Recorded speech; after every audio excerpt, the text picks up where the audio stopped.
Greetings, folks. Sealer here. Today I've got a rank sprint double feature for you. And no, I'm not trying to just copy what other YouTube content creators have posted recently, including a video from Jingles, I think today.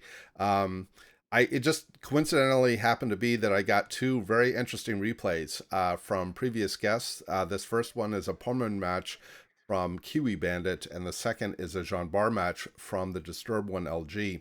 Now, this format has become incredibly popular with the community, with actually quite a few people calling for this short or sort of small map, 3 versus 3, or even the 1 versus 1 format to be permanent fixtures of the game because they are very popular. The games are really quick, the combat is close, and yeah, that's kind of the purview of the German battleships. In fact, back in early July, when Wargaming announced on the development blog its plans for 097, and they mentioned that there would be this 3 versus 3 Tier 9 ranked sprint format, I speculated that maybe the Pommern could be part of that, as the Allies give up first blood by losing their Neptune. And I'm kind of glad that I was right, because at that time the ship had not been released. It was still in testing, and it does kind of seem like that Wargaming was timing the release of the Pommern with this event to kind of showcase her capabilities. So one other video I am going to recommend folks watch if they want to understand or get another feel for the Pommern in ranked sprint is the video put up a couple of days ago from Aaron. I think he respected his commander to basically go all in on the secondaries. He took IFHE, which I would agree is the right choice in this format because all of the combat is close, or the vast majority of it is close.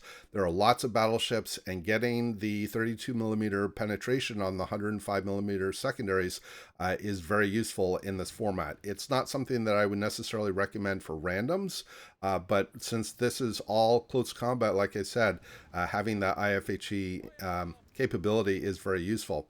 Now, for both of these matches, there is some very interesting play, and I think we also are seeing this on a number of other content creators' videos.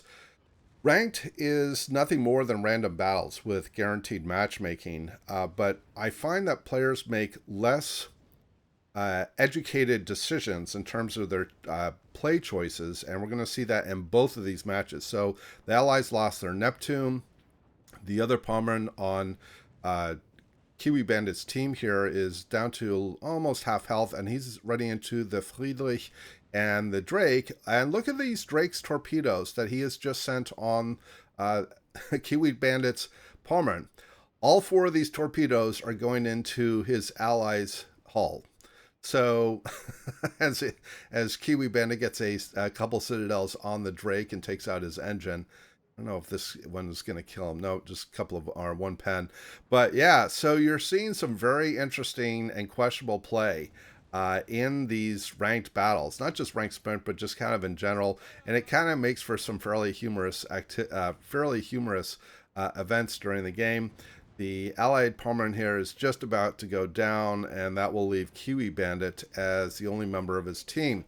So, well, he does get a double strike by taking out both the Drake and one of the Friedrichs, but now he's up against the second Friedrich, who clearly knows that, or should know, that kiwibandit is carrying torpedoes. In fact, you can see that kiwibandit is trying to judge here whether he can send his torpedoes, but it looks like the Friedrich right now is going to keep his himself, or keep the island between himself and kiwibandit.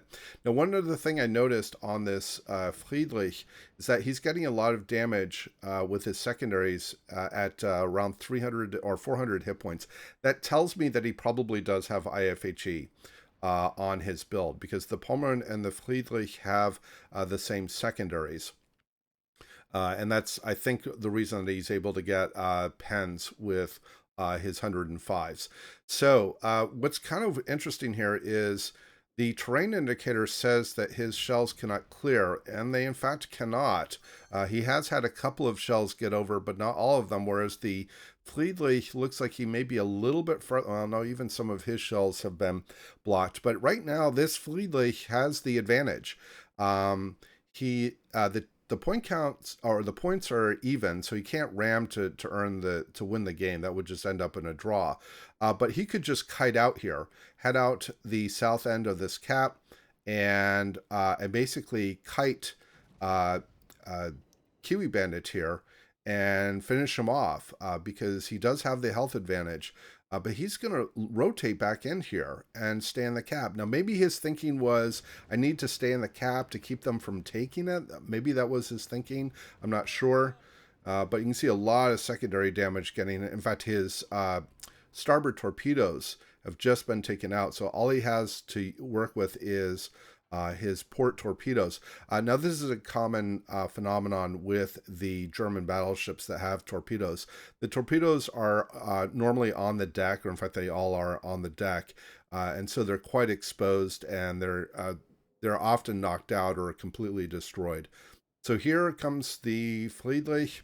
Going to get a broadside shot in that was a pretty nice hit. But again, Kiwi Bandit is now got a double fire on him, or he did, and he doesn't.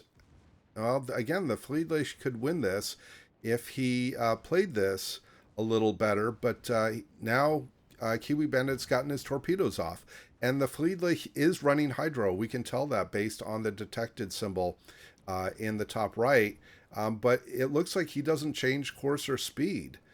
And he's just going to end up eating his torpedoes, and Kiwi wins the game. So very nice recovery, Kiwi. Excellent replay. I'll have the results at the end of the video, and I also have a index for the video in the description below in case you want to jump down there right away. So the second match was sent to me by the Disturbed one LG, or I'll just refer to as Disturbed, and he is playing the Jean Bart. Now, there are, I'm trying to remember, there's no German battleships in this one, I think. Yeah, it's a Musashi, a Lion, and an Alaska on the opposing team. A Rhone, the Disturbed ones, Jean Bart here, and an Iowa. So, as much as I like the Rhone, that, in my opinion, is not the right ship to bring to this type of game mode. The Rhone works better at range. These maps are smaller. Unless he's able to find a position where he can fire from some concealment, he definitely should not be the first one pushing into the cap here. I think it was Flamu that coined the term, don't be the first cruiser spotted, and this is definitely not a ship that you want to be pushing into the cap on. Let the battleship sort of lead the way. Now, Disturbed is going to push into the cap here to help at least keep the opponents from taking it. Because once these caps are taken, if they're not contested, the points rack up very quickly. And again, that's intended to be incentive for teams to work closely with or against each other, I should say, not with each other, obviously. Now, what I find interesting right now is the opposing Lion's taking himself completely out of the match. He's behind an island that he basically, I don't think he can fire on anything. And that's definitely not a situation you want to be in these modes. You have to be in a position where you can constantly engage him.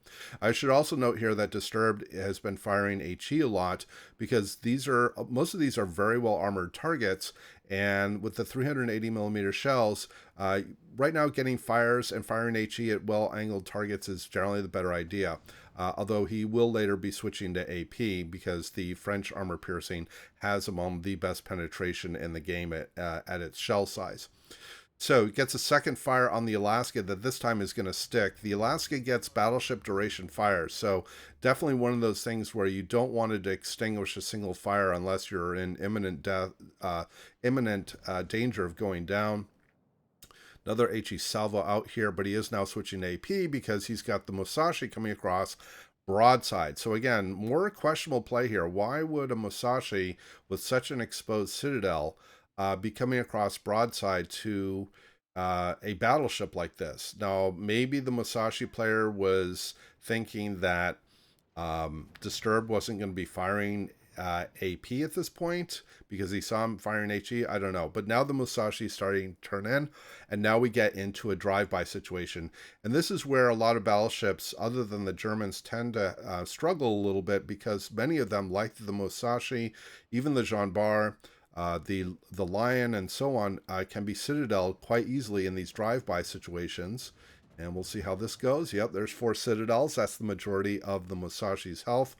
Now, in these brawl situations, you typically want to go straight out. You don't want to make an inside turn like Disturbed is doing here, because it raises your hull and actually exposes your citadel, brings it up out of the water, but the Musashi wasn't able to get a turret on Disturbed, and Disturbed is able to finish him off. In fact, he got another citadel with the battleship angled. My guess is that he was able to penetrate through the barbette of the back turret, and that's how he got the citadel hit. I'm not sure.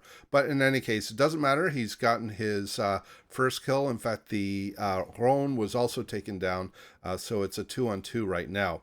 Now, the Allies have both caps for the moment, and you can see that the point differential, ooh, nice, double citadel on the Lion. Again, the Lion is a very squishy battleship, and ever since the Royal Navy battleships, their citadels were raised. These are not very good at sort of broadside engagements like this. They will eat a lot of damage. Is he going to get another citadel here? Nope. A little more damage, though. So the Alaska is making the right choice here for his team to push in. I also now want to point out the Allied Iowa, which has now gone off into nowhere land. To win these matches, you got to be in the middle. There are nice citadel on the Alaska. That's pretty tough to do. The Alaska's got a pretty well buried citadel. Not quite as good, I think, as the Puerto Rico.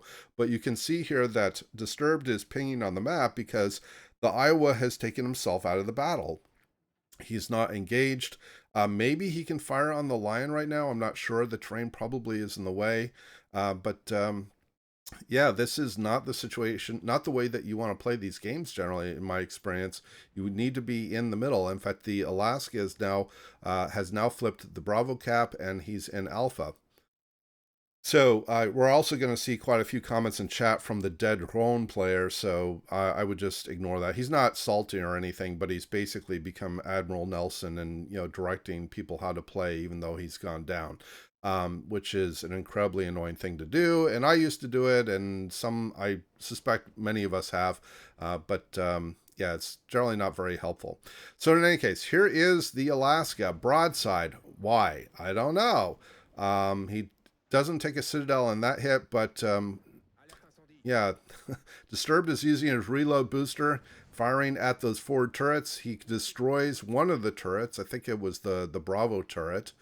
And the Alaska is just sitting here broadside. Reload comes up again, fires again, kills the Alaska and destroys his front gun at the same time. So now it's a 2-on-1 situation. 214,000 in damage in a 3 versus 3, and he still has one ship left. So it's clear that Disturbed is doing basically the 80+% of the damage here. Wow, that was actually quite surprised that the Lion didn't take a citadel hit there, because he was quite broadside and very close. So here comes another drive-by. This is again a very dangerous situation. I think in fact the Lion has been firing AP. So this could be a situation where they could end up smacking each other pretty hard. The Lion fired too early and too strong of an angle.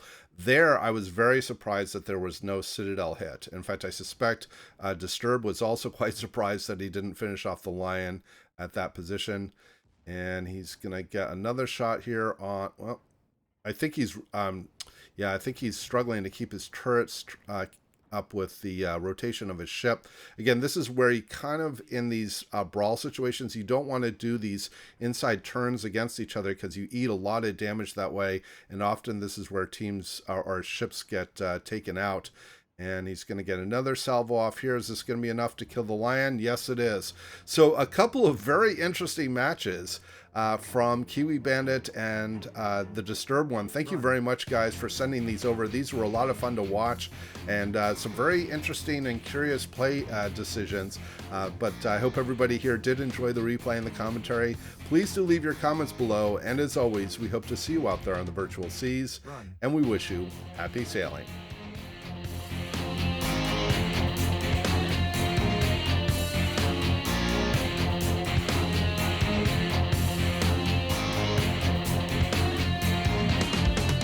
Run.